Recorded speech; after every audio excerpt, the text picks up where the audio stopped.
This is the first time the WNBA veteran has been benched since 2004, and it looked like she's taking it kind of how it is. Sue Bird saw it as an obvious choice, as did Taurasi, who previously had not opened up about not playing in the... I think it's the first game I've ever come off the bench since 2004. Diana Taurasi empathized that winning the gold medal remained her top priority. Because obviously from a playing standpoint, she wasn't because, well, she really wasn't playing. All right? She wasn't very good. Let's just keep it real last year. Diana Taurasi, a 5-time Olympian, a living legend, sat on the bench during the gold medal game, watching as her team fought in a one-point thriller. Why would Cheryl Reeve sideline the very player Sue Bird said was brought here for this game? That number didn't change in the gold medal game, a 1-point victory over France, because Taurasi never came off the bench. And what does this have to do with Caitlin Clark never making the roster in the first place? Stick around, because the connection between Taurasi's benching and Clark's snub might change how you see USA Basketball's entire strategy. Caitlin Clark would have been way better in the production process for Team USA than any one of the point guards on. Before we move on, I'd like to ask you a small favor. If you appreciate this content, please take a second to like this video and subscribe to the channel. Over 98% of you watch the videos without subscribing. It costs you nothing, but it makes a huge difference to us. So, did you click the subscribe button? Great! Thank you so much. Now, back to the video. Imagine this, it's the gold medal game. The crowd is loud, the tension is high, and France is right there with Team USA. The score has been seesawing all night, and every possession feels like it could decide the game. And on the sidelines, Diana Taurasi, the face of USA women's basketball for 2 decades, is sitting. Diana Taurasi getting benched during the Olympic Games last year now, of course. This is the first time the WNBA veteran has been benched since 2004, and it looked like she's taking it kind of how it is. Not stretching, not waiting to get subbed in. Just watching. For fans, it was a shock. This isn't just another player, this is the one with 5 Olympic gold medals, the player who's been the steady hand in every clutch moment since Athens 2004.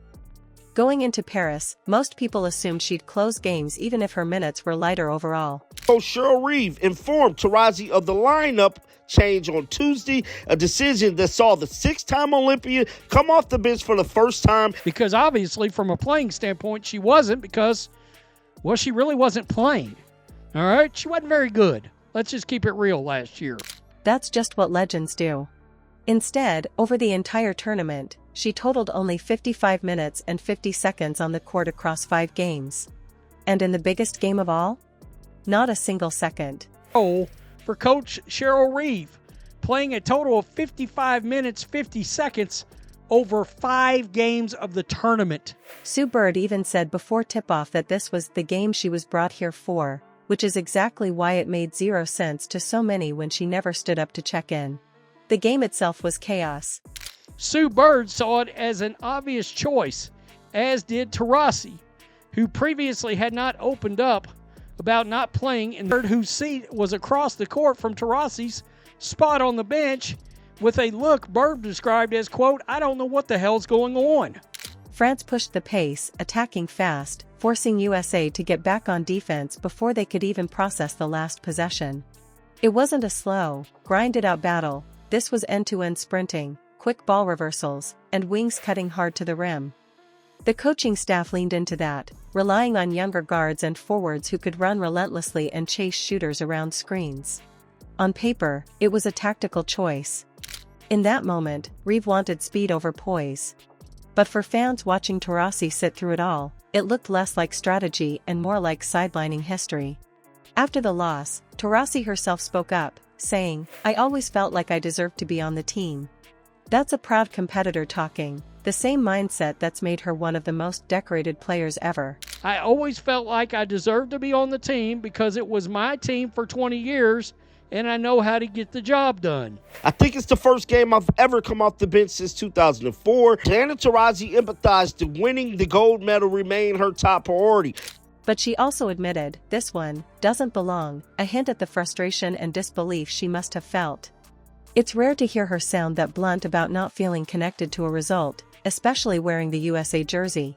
A solid rotation, so it looked like Cheryl Reeve could be making other roster changes throughout the duration of this Olympics Games. Well enough to get the spot. Well, evidently Cheryl Reeve did not believe she was playing well enough to play. Of course, the ripple effect of her selection goes beyond those 40 minutes against France. Caitlin Clark's name kept coming up from the moment the roster was announced. Fans argued the numbers, the production, the buzz she brings, and the idea that having her in Paris could have given the team a different dynamic. Respect to any other current point guards that's on Team USA, but the way Caitlin Clark facilitates the floor, no team in the world will have a chance of even coming close. Every time Taurasi sat for long stretches, the talk got louder. Could Clark have filled that spot and made an impact? And then there's the theory some people won't let go of. Taurasi holds Olympic records, most points scored and more. Clark's scoring potential is no secret, and she's young enough to threaten those marks if she starts early. If she'd been in Paris logging heavy minutes, her chase for those records would begin now, not 4 years from now. He stated Caitlin Clark will be a lot more efficient than the great Diana Taurasi at this point for the Women's Olympics team. When Taurasi was selected to the Olympic team, some saw it as a controversial pick over Caitlin Clark. Keeping her off the roster, in that sense, isn't just about ready or not. It could be about pushing that clock back, preserving the record books for at least one more cycle. It sounds dramatic, but in sports, legacies are currency. Once you start looking at it like that, the benching in the final doesn't feel isolated. Team USA opted to start Jackie Young over veteran Diana Taurasi in his quarterfinal match versus Nigeria on Wednesday at the Paris Olympics. This whole situation sits at the intersection of tradition, tactics, and the politics that come with picking a national team. On one side, you've got the icons who built the program into a global power. On the other, there's a wave of new talent that could redefine what the roster looks like in the next decade. Quote, when I see Dee get picked to the U.S. roster, she's there to lead. She's there to calm everyone down. That gold medal game, with Taurasi in warm-ups and Clark thousands of miles away, might not just be about winning that night. It could be the most visible example yet of how USA basketball is trying to manage the handoff from one era to the next, without letting go too soon. And that balance? It's only going to get trickier in the years ahead. This wasn't just a coach picking one lineup over another. It felt like a line in the sand between honoring what's been built and starting fresh with the next wave. But I'm telling you right now, Diana Taurasi had to come out of that starting lineup. She was slowing them down. She was not giving her production. Taurasi's seat on the bench and Clark's seat at home sent two very different messages about where USA basketball is right now.